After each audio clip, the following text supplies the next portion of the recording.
चला मंडळी, आज आपण करूया पिकलेल्या केळ्याचे सुमधुर आणि अतिशय पौष्टिक मालपोहे। केळ्याचा मालपोहा करण्यासाठी इथं मी खूप जास्त पिकलेली आणि सालींवर असे डाग पडलेली केळी घेतलेली आहेत। केळी जरी खूप पिकलेली असली तरी ती फर्म आहेत, मऊ पडलेली नाहीयेत। मध्यम आकाराची 3 केळी आहेत। सोलून मिक्सरच्या भांड्यात याचे असे तुकडे करून घालूया।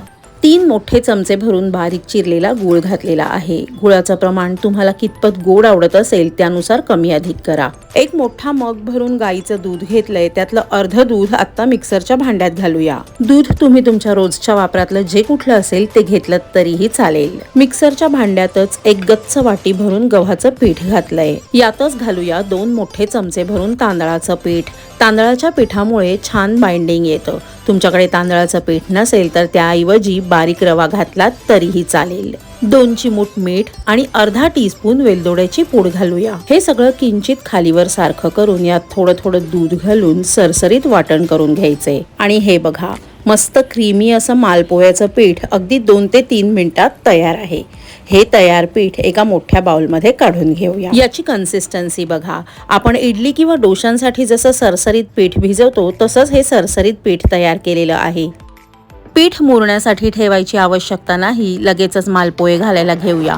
इथं मी मालपोहे घालण्यासाठी उत्तम क्वालिटीचा नॉनस्टिक तवा गरम करून घेतलेला आहे। तापलेल्या तव्यावर मध्यभागी एक डावभर पीठ घालायचे आणि अगदी थोडंसंच पसरून घ्यायचे। हे मालपोहे आपण फार जास्त पातळ करणार नाही आहोत। तव्यावर पीठ घालताना गॅसची आच मंद असावी। पीठ घालून झाल्यानंतर गॅसची आच मध्यम करायची आहे।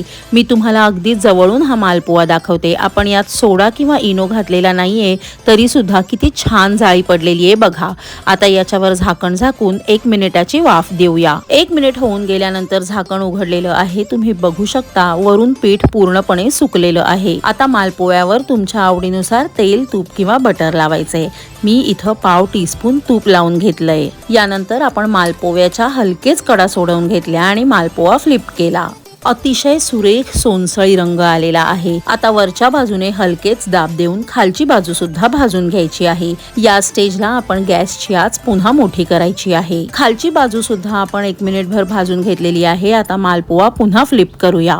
झटकीपट आपला मालपोहा तयार झालेला आहे। आता तयार मालपोहा आपण चाळणीत काढूया, म्हणजे त्यातली वाफ निघून जाईल आणि मालपोह्याला पाणी सुटणार नाही। मी तुम्हाला अजून एक मालपोहा घालून दाखवते।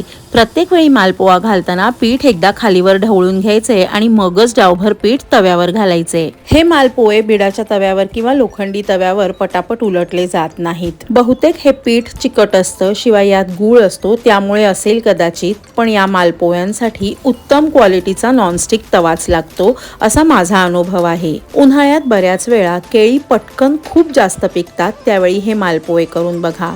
मुलांच्या डब्यासाठी सुद्धा बेस्ट ऑप्शन आहे। केळ्याचे मालपोहे गरम असोत किंवा थंड, गोड असल्यामुळे नुसते खाल्ले तरी छानच लागतात।